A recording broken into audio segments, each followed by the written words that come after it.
Pasok sa school ni Jaleg. Tabi ka dito. Tabi ka dito. Sakyan. Hey. Pasok namin na siya dyan sa school. Dito nga, tabi ka dito.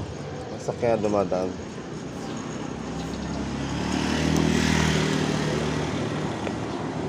Ayan, umaga tayo guys. Ayan, labi na. Sa school ah. Hey. Hey guys. Sa Aerox.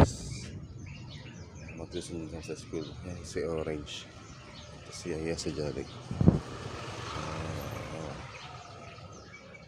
Okay. Papasok na tayo. At kahit medyo late. Lang nagising. Pagod. Bye guys. Thank you for watching guys. Ayan, anak ko. Bye guys. Thank you very very much. Bye guys. Sabi mo gusto. Peace out mga kaswede, mga katulong sa mga guys po. Bye bye. Bye bye.